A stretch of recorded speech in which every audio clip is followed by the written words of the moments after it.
there, you're watching All 24 News World News program, and up next are tonight's top stories. Algerian and French presidents agree to resume dialogue and cooperation with security, judicial and economic ties set to restart ahead of the French foreign minister's visit next Thursday.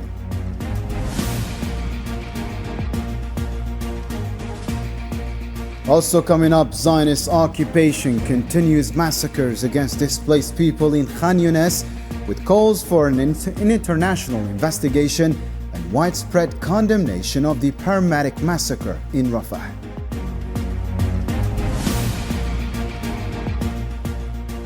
And a new national march in Morocco denounces official normalization, while French MPs support the Freedom March for the Sahrawi detainees. The details shortly.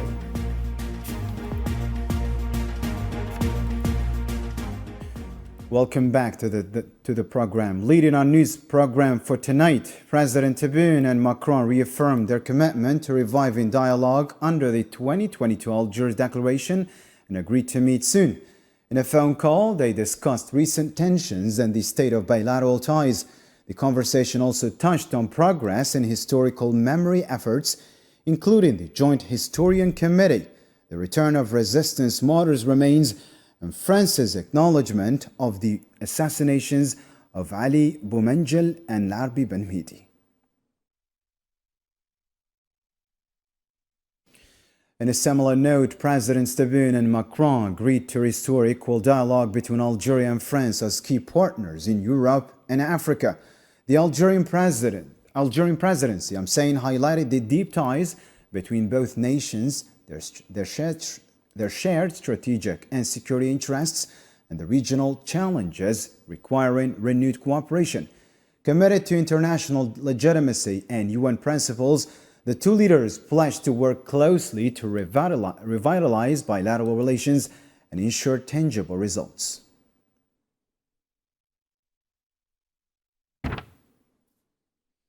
Meanwhile, Presidents Tebboune and Macron agreed to immediately resume security cooperation and ensure smooth, result-driven collaboration on migration.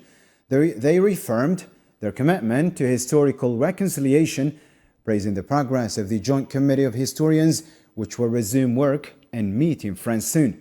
The committee's findings and proposals will be presented to both leaders before summer 2025.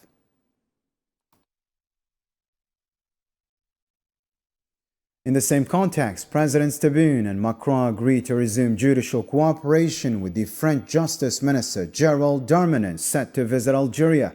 They pledged to boost economic ties, trade and investment while protecting mutual interests. Macron expressed support for revising the Algeria-EU Partnership Agreement and urged Tebboune to show clemency toward writer Baalem Sansal, citing his age and health.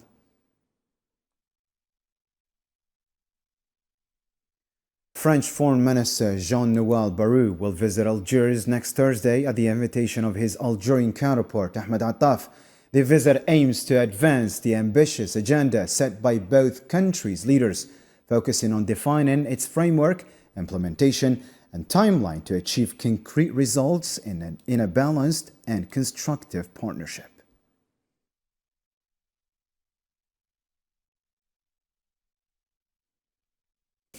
French courts have convicted far-right leader Marine Le Pen and 8 members of her party in the European Parliament for embezzling EU funds. According to France news agency, prosecutors requested a 5-year prison sentence, a fine, and a 5-year disqualification from public office, which would prevent Le Pen from running in the 2027 presidential elections. I think it's a good thing because she made mistakes. And well, there you go. She can't represent us actually. In a related story, the Paris misdemeanor court issued an immediate ban on far-right leader Marine Le Pen from running in the elections following her conviction for embezzling public funds. The court's president confirmed that the ruling, aimed at preventing preferential treatment for elected officials, could hinder Le Pen's candidacy in the 2027 presidential race.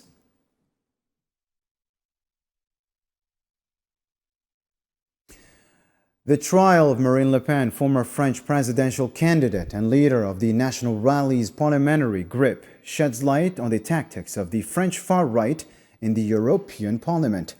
These include accepting bribes, involvement in corruption cases, and forming alliances with colonial powers. Salman Esseb has more. Once again, the corruption of the far right in France, which is hostile to Algeria, is exposed, with their involvement in major crimes including abuse of power, embezzlement of public funds, and attempts to use these funds to further their ambitions of reaching the Élysée Palace. For his part, European Parliament lawyer Patrick Maisonneuve confirmed that upholding and strengthening the sentence against Le Pen would help prevent the risks of crime returning and spreading within the European legislative body.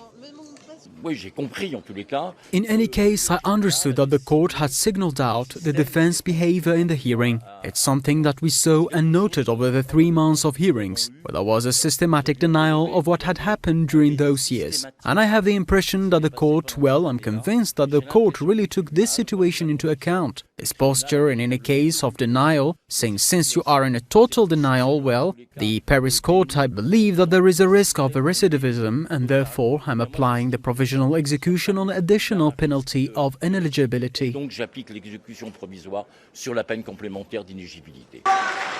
The Paris court also ruled to bar Le Pen from political office for 5 years, effectively removing her from the upcoming French presidential race, thus ending the far-right's hopes of ruling the country. This movement has been closely associated with Le Pen family, particularly her father, the notorious Jean-Marie Le Pen, who paved the way for racism and extremism. The ruling of 9 members of Le Pen's party exposes, according to observers, a group of corrupt and extremist figures using their position in European Union bodies for personal gain and the interests of rogue states in exchange for bribes and huge privileges reminiscent of scandals like the Morocco Gate. Le Pen's political suicide in the Parisian judicial guillotine signals the imminent end of far-right figures in France, who have based their campaigns on Islamophobia, anti-immigrant rhetoric, and the glorification of colonialism. Shifting focus to Gaza news file. Occupation airstrikes on Khan Younis, southern Gaza, killed 23 Palestinians, including women and children, and left several others injured. The martyrs included 6 members of one family, 2 children and their father, as well as people killed in attacks on homes and displaced people's tents. The bodies of 6 martyrs, including a woman and 2 children, were brought to Nasser Hospital.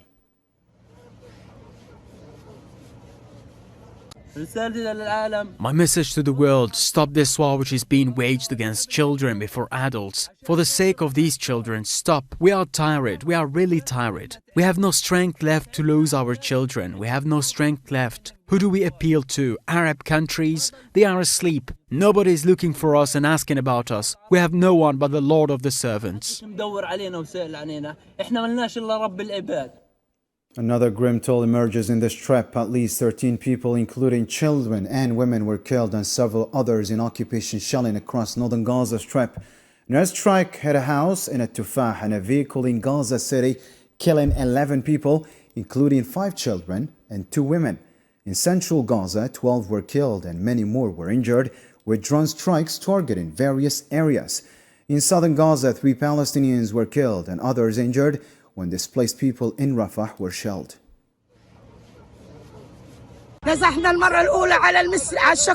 We fled for the first time to El Shakush. Then before the attack happened, we went to El Maslik. We stayed in El Maslik for 8 months. We went home 2 months ago, or a month and a half ago, even though the house is destroyed, with shrapnel in it and the windows are broken. But we said, thank God, our children. This girl was born during the war. She was born in a tent, and today they ordered a displacement for all of Rafah.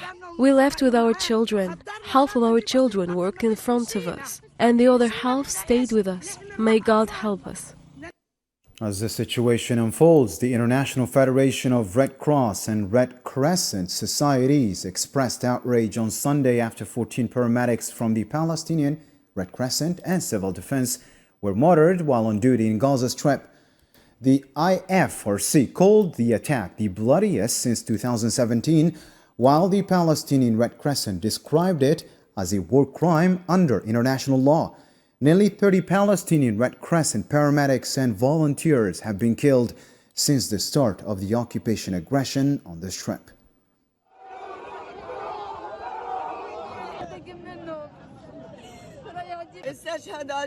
He got martyred. He received a signal from the center, then went to rescue the wounded. The Jews shot them and buried them. He was at work, working and loyal to his work. He was always the one running. I wanted to see him. By God, for a month I did not see him. He was running to the wounded and to the martyrs. I wanted to see him fine and well. By God, I did not wish to see him in the white bag.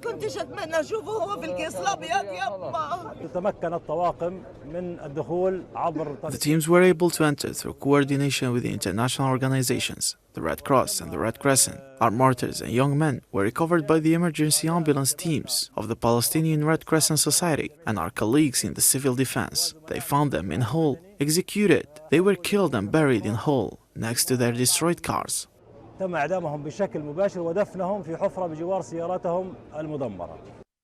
The Zionist occupation has forced tens of thousands of Palestinians to flee Rafah in the past hours. The Gaza Civil Defense reported on Monday that over 50,000 Palestinians were forcibly displaced from the area amid an increasingly dire humanitarian situation.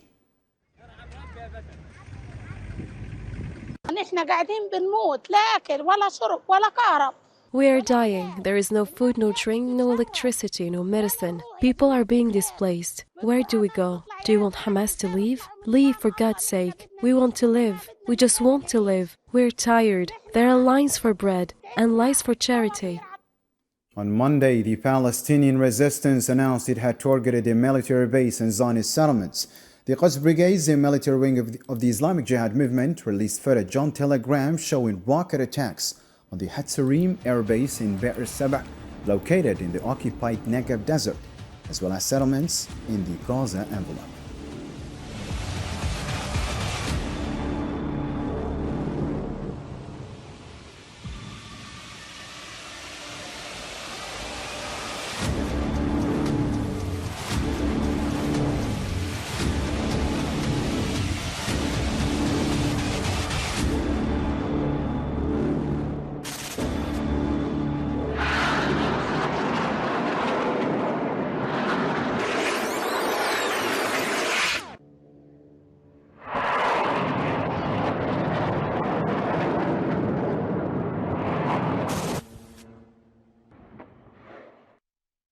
Back home, but still on Palestine-related news, the Dean of the Great Mosque of Algiers, Sheikh Mohammed Al-Mu'min Al-Qasim Al-Hassani, said in his Eid sermon that this year's celebration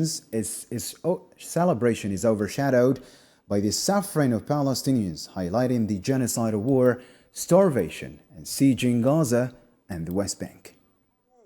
زوروا أقرباءكم وصلوا أرحامكم سنة هذا يهل على الأمة والدموع لم تجف. This Eid comes at a time where tears are still not dry. Our joy cannot be full while we see our brothers in Palestine suffering, who are steadfast in Gaza, West Bank, East Al-Quds, Al-Aqsa Mosque. They are standing strong despite the shelling. They are patient despite the siege. They are resilient despite the aggression. We live in these painful situations with our hearts, and we share our pain with our feelings. We all remember what Gaza has witnessed for a year and a half, and it still bears witness to the war of extermination, hunger and displacement. Turning to Morocco, Moroccan activists announced a national march on Sunday to protest ongoing normalization with the Zionist entity amid its crimes against the Palestinians. The Moroccan National Action Group for Palestine called for a mobilization on April 13th to express public opposition to the growing Zionist normalization influence on the country's institutions and society. In continuation of the popular mobilization in which the Moroccan people have engaged in support of the Palestinian people's struggle against the occupation and in protest against the continuation of official normalization despite all the crimes of the Nazi Zionist entity, the escalation of the dangerous, destructive Zionist natural penetration of the Moroccan national, institutional and societal fabric, a national popular march in the capital Rabat on Sunday, April 13, 2025, starting at 10 a.m., departing from Bab al-Had towards Bab Roua. French National Assembly member Jean-Paul Lecoq expressed his support for the Freedom March led by activist Claude Mengen, traveling from Paris to Qanitra in Morocco to demand the release of Sahrawi political prisoners, including her husband, Nama Asfari. Lecoq urged greater solidarity with the Sahrawi people.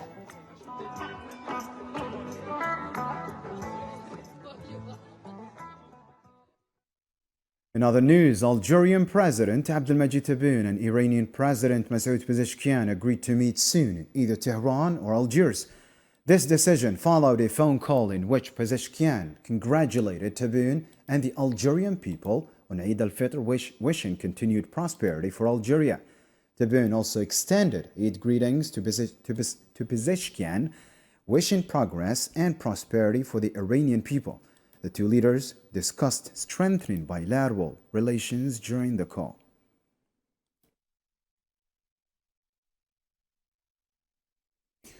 Meanwhile, the President of the Republic, Mr. Abdelmadjid Tebboune, received a phone call on Monday from the President of the UAE, Sheikh Mohammed bin Zayed Al Nahyan, who extended his greetings on the occasion of Eid al-Fitr.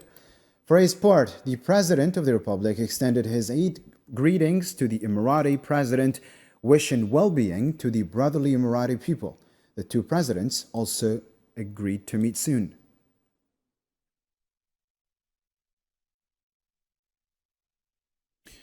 Algerian President Abdelmadjid Tebboune performed the Eid Fitr prayer on Monday morning at the Great Mosque of Algiers. The prayer was attended by senior state officials, government members, representatives of the diplomatic corps from Arab and Islamic countries, and large crowd of worshippers. Allahu Akbar. Allahu Akbar. يا أيها الذين آمنوا اذكروا الله ذكرا كثيرا سمع الله لمن حمده ربنا ولك الحمد الله أكبر الله أكبر الله أكبر الله أكبر الحمد لله رب العالمين الرحمن الرحيم مالك يوم الدين سمع الله لمن حمده ربنا ولك الحمد السلام عليكم السلام عليكم.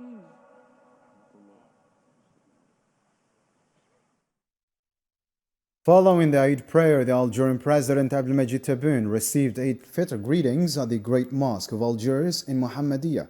He was greeted by worshippers, state officials, and the diplomatic corps accredited in Algeria.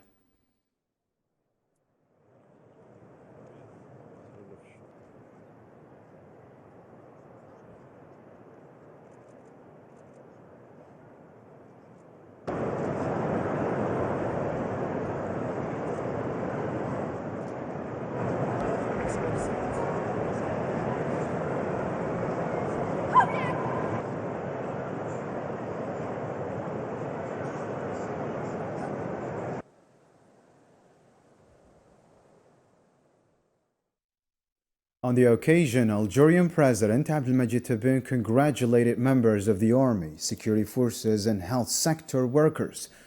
Through his social media accounts on Monday, he sent Eid greetings to all military personnel, especially commandos stationed along the borders, as well as members of the National Gendarmerie, Police, Civil Defense, and Customs. He also extended his greetings to health workers for their role in ensuring public health.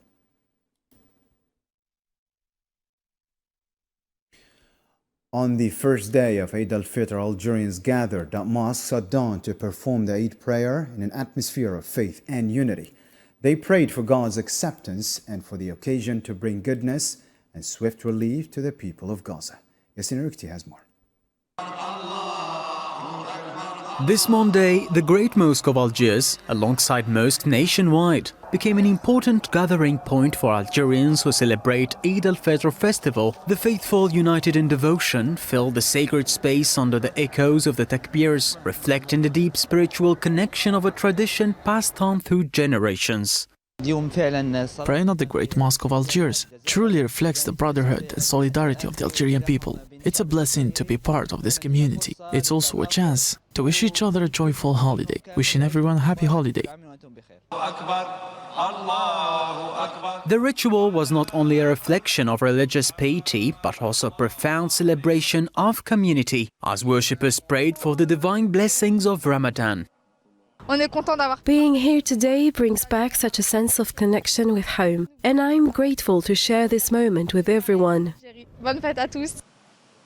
Amidst the joy and solemnity of Eid, the tragedy unfolding in Gaza remained a poignant undercurrent. Across the mosque, heartfelt prayers resonated, with voices united in a call for God's intervention in alleviating Gaza's suffering and fortifying its resilience. In this place of worship, during our prayers, the Palestinian people are with us in spirit. Thank you to all who have supported us.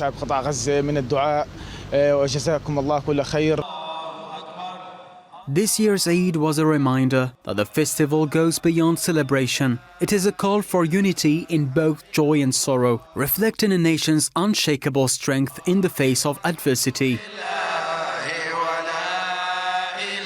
As the prayers concluded, the faithful left the mosque with hearts full of hope for Palestine. The Great Mosque of Algiers continued to stand as a symbol of religious and cultural strength, resonating with a message of unwavering faith and solidarity. Moving on to the war in Ukraine, Kremlin spokesperson Dmitry Peskov clarified that no agreements have been made between Moscow and Washington on joint rare earth extraction projects. However, he emphasized Moscow's openness to the future collaboration.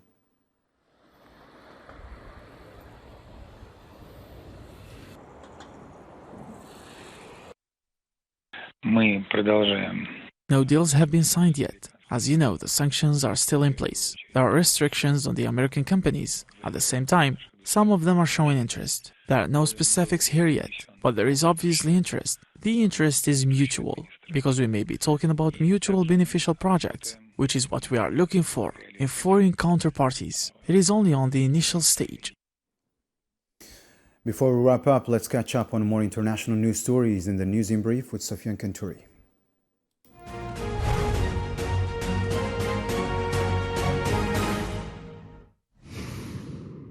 The Russian presidency revealed a preliminary plan for settling the conflict in Ukraine, currently being discussed between Russia and the United States. Kremlin spokesperson Dmitry Peskov confirmed that Moscow and Washington are working on implementing ideas related to the Ukrainian settlement, but no specific details have been provided.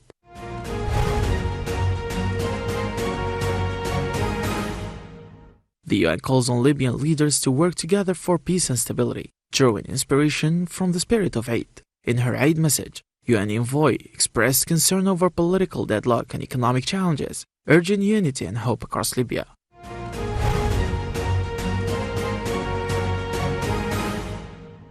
The Sudanese army announced gains in Al-Fashir and Kordofan, while rapid support forces launched heavy artillery attacks in Al-Ubaid and Kordofan. RSF shelling after Eid prayers killed one girl and injured several others. The RSF also targeted the Abu Shuk displacement camp in Al-Fashir, causing additional casualties.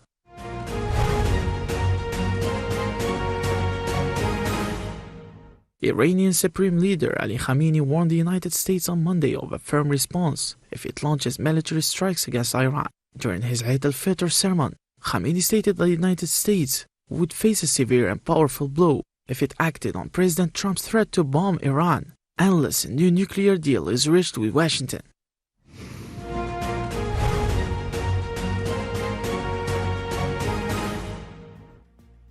And that brings us to the end of our news program for tonight. For more updates, you can always check our social media platforms. Thank you for tuning in. See you next time.